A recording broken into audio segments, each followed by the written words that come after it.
Kulang isang oras na lang ang bibilangin at ipatutupad na ang bagong minimum na pasahe sa jeep dito sa Metro Manila. 7 pesos and 50 centavos. Bunsod pa rin ito ng sunod-sunod na rollback sa presyo ng mga produktong petrolyo.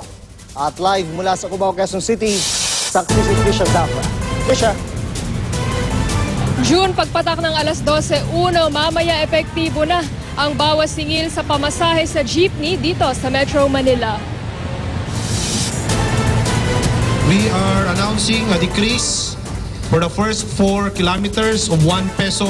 Agad inanunsyo sa mismong hearing ng petisyon ang pisong rollback o pagbabalik sa 7.50 na lang na pamasahe sa jeepney sa Metro Manila. Provisional fare decrease lang daw habang sunod-sunod ang oil price rollback. Ibig sabihin wala nang ilalabas na bagong taripa o fare matrix. Kung lagpas sa minimum fare, basta bawasan nyo lang ng piso ang kasalukuyan yung bayad. Simple ano po. Pero ang malabo pa rin ay kung kailan ito mismo ipatutupad. Sa una kasing pahayag, agad-agad pwede nang ibaba ang singil na agad kinontra ng ilang transport group. Nagdesisyon ka ngayon mo sasabihin okay na ngayon. Ano mo, nanguupat ka ng gulo sa kalsada yan, nanguupat ka ng kalituhan at unnecessary at senseless na away sa pagitan ng mga driver at mananakay. Baka dumating ang panahon, tumaas ang presyo, mag 40, mahirapan na naman kaming ibalik yung 8.50 or 8 pesos.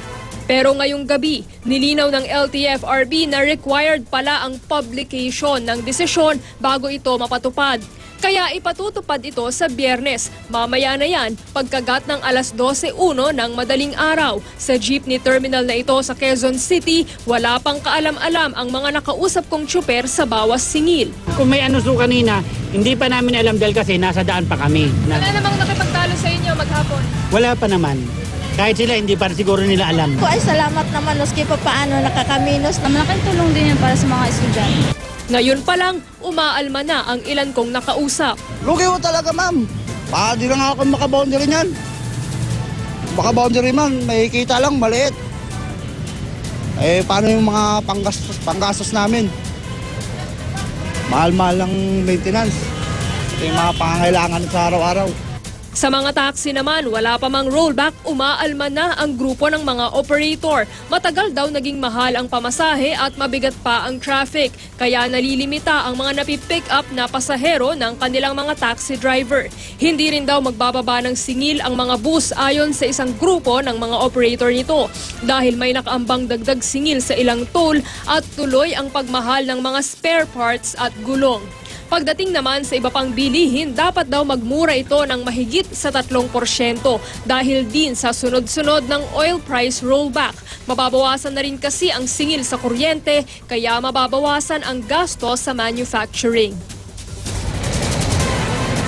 June, isa pang good news, bukod sa fare rollback, ayon sa DTI, nananatili pa rin mas mababa sa suggested retail prices ang presyo ng ilang Noche Buena items. At live mula rito sa Quezon City, ako si Trisha Zafra, ang inyong saksi.